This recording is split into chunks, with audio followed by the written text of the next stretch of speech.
And are you refreshed? Good. Your time is still up. We are eager to hear you. A quick comment before my actual question. A quick question, actually. As I was driving up in my car, I was thinking, wouldn't it be wonderful if I get picked and there's a break so that I can think of my question better?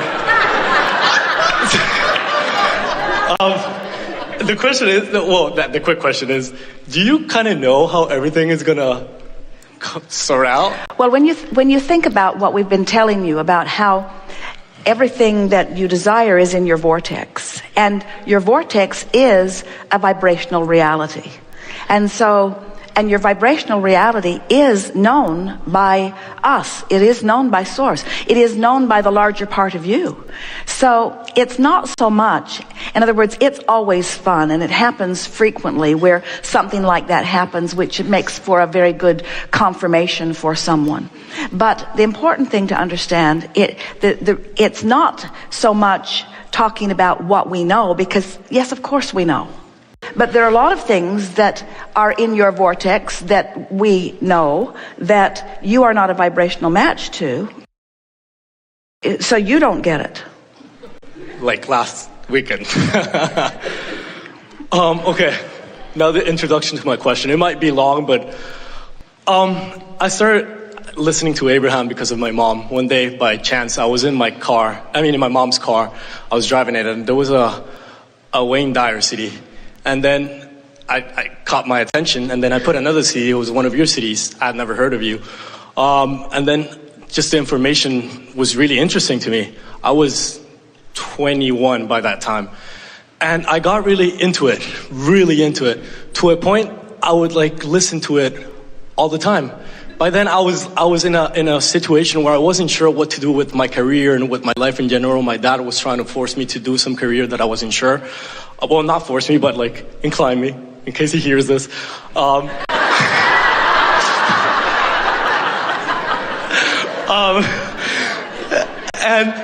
he was trying to influence you to his version of what was best for you. Exactly. Parents are that way. Exactly. There came a point where I just decided I was going to stop the career he was influencing me to do. And I would listen to Abraham the whole day. And I was so happy. I was so happy. There was this feeling inside of me.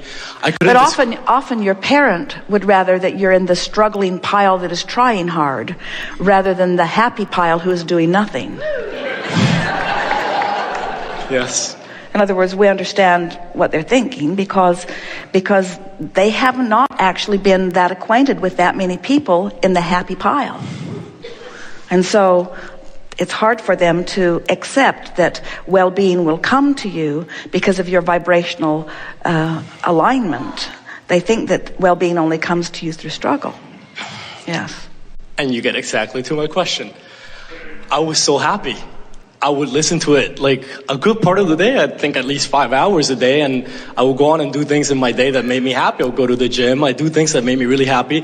And there was this love inside of me I couldn't describe. My mom told me she was meditating when I used to live in Canada, and she was telling me that she used to meditate in Canada, and that she would feel this unconditional love and this thing inside of her.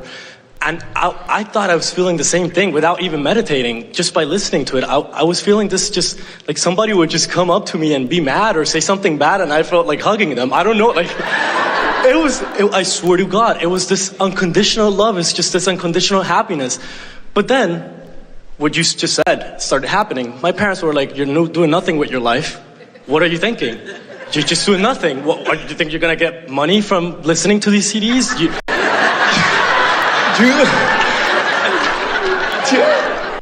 And then I was 21 and confused, and I'm like, I hope I could. And then I started thinking what I wanted to do with my life. And I started figuring out that I wanted to influence people to this happy feeling. We're just listening to lunch over there. Oh, okay. And then I started thinking a lot. And then things started coming into my life. I would get money from modeling. I get like called for modeling and get good money, and then I was like, see, I am getting money. And then stuff with acting would come up in Colombia. I was living in Colombia back then when I listened to Abraham. And then I was like, maybe it is going to work out. And then I started doing like a plan for my life, because I was like, maybe they're right. Maybe I can't just stay listening to this the whole day and have a living. And then I started getting confused. I would want to be as happy as I want to, but I couldn't, because I was worried about what was going to happen with my life. And I was worried that I was about to turn, because I listened to it for a year, and I was like, I'm really going nowhere. I'm happy, but I'm going nowhere. And happiness counts for nothing. It counts for everything. Even though everything that you want, whether it's a material object or a state of being or a pile of money or a relationship, everything that everyone wants is because they believe they will be happy in the finding of it. And so when you find happiness without going through all of those hoops, then you think something is wrong. So now what? Okay. So my question is, I'm still a little confused. Because now, thanks to Abraham, now I have these big dreams. And just the way my life unfolded, I have these big dreams, really big dreams. I want to influence a lot of people. I discovered I have a passion for the acting and for the entertainment world. But not only that, I discovered also that I don't want to live in Colombia anymore. I want to live here in California. In LA, I really love it. Just everything about it is just wonderful to me. And I have this really big dream, but sometimes then I get confused to if I should be happy. The feeling of confusion is negative emotion. The feeling of confusion is outside the vortex. The feeling of confusion comes when you look at what is, and what is not a vibrational match to what you desire. So we really like the way you have presented this question with the perspective of your parents, because your parents have behaved like normal parents would behave. And you have responded to your parents in the way a normal person would, because it's what we were talking about earlier. When much of the world is behaving and performing in one way, then when you step freakishly outside of that, there are a lot of people that would say you need to get your head out of the clouds or your head out of the sand, and you need to begin to apply yourself. And the message that we are offering here is not a message of inactivity. It's not a message of not applying yourself, but it is a message of getting into the vortex and then. We're just encouraging you to find the leverage of alignment and then apply yourself. And the thing that you are demonstrating here in your conversation is that because of your attention to what's happening in terms of no work, let's say, or to what's happening in terms of disapproval from worrisome parents, your attention to them takes you out of the vortex. So you're not giving this the comparative experimental procedure that you think you are, because, in other words, the way you're presenting this here is, well, I could be happy, or I could do what my father is coercing slash influencing slash wanting me to do.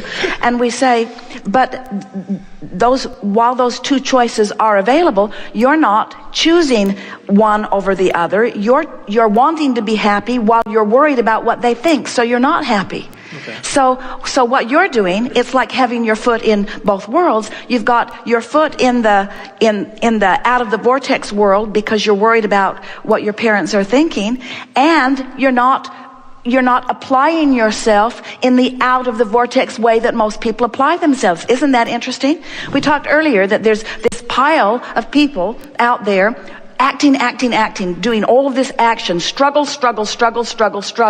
and those who struggle with the most determination win in terms of the paltry pile that they split up among each other. In other words, when you're outside the vortex and struggling, the harder you struggle, the more you will gain in relationship to the others. When you get into the vortex where there is no struggle, and you stay there long enough that you begin to decipher and you begin to align with what's in there so that the true wonderful things begin to manifest, now you are experiencing life in a way that cannot even be compared. Don't you find it? Have you done any comparison of the way people live and earn? In other words, is there any actual fair comparison between the people who are making their living through action with their bodies and the people who are making their living through alignment?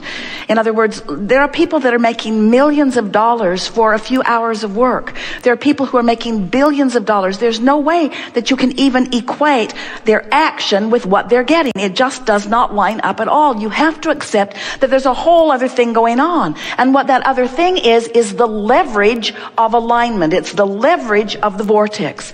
So when you are able to get into the vortex and stay there and not be constantly dragged out as people are making you review the manifestation too soon, if you are able to stay in the vortex so that you can align with the dreams that you've put there, we promise you they are there. We promise you the path to fulfilling them is there. You've just got to get in there and stay there consistently enough by letting the vortex train your vibration into the frequency of that you light up and that others light up, that give you the pathway to what you're looking for. There are so many people who are famous and wealthy and secure and understood today in the very field that you are talking about, who at one time were standing where you're standing. In other words, it's just a vibrational shift that is necessary.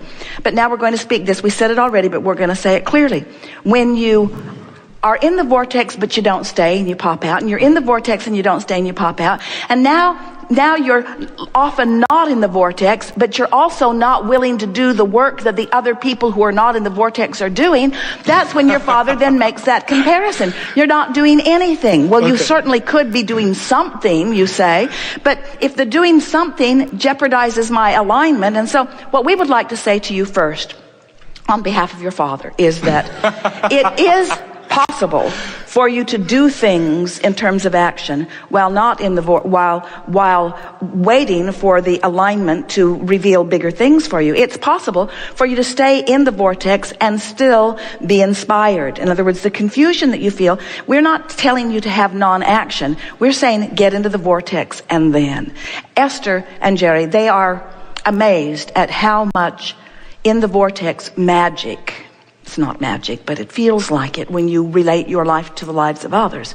How much in the vortex magic happens in their life, and yet they still are very active in a lot of things. They're editing their own recordings. Esther is still driving their vehicle from place to place. In other words, there are all kinds of action things that they still do that someone might look and say, well, why are you doing that? Why are you doing these struggling things? And Esther's answer is, I want to do it. They got hundreds of letters every month of people who wanted to drive the bus. And Esther would say, I want to drive the bus. I want to drive the bus.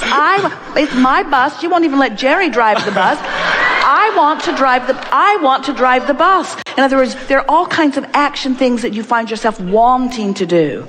So what you want to say to your father is that my action is irrelevant while I know that you cannot see it. And I promise you that I'm not planning a life of inactivity, but I am planning a life of inspired activity. Because I believe with everything that I am, that when I'm inspired to my action, not only will the action be huge and pay off big, but it will be really joyful action. And one thing, Dad, I really want you to know, and I don't want this to upset you, but I refuse to do stuff that makes me not feel good. So don't despair. I'm going to do a lot of stuff and it's all going to make me feel good. And someday you're going to be really proud of me. But in the meantime, you're not being proud of me. It's not good for either one of us. So I would like you to deactivate me from your awareness if you could. Now, you know how far you're going to get with that. Dad, don't think about me. Deactivate me from your awareness. If you'll stop worrying about me, then I'll stop worrying about you worrying about me, and then I'll be in the vortex and my success will come faster. Well, that's not going to happen. He's not going to deactivate you, but you can deactivate him. You can make him less important not by pushing against him. There's no one on the planet that cares more about you. No one on the planet who cares more about you. But somebody who cares about you from outside the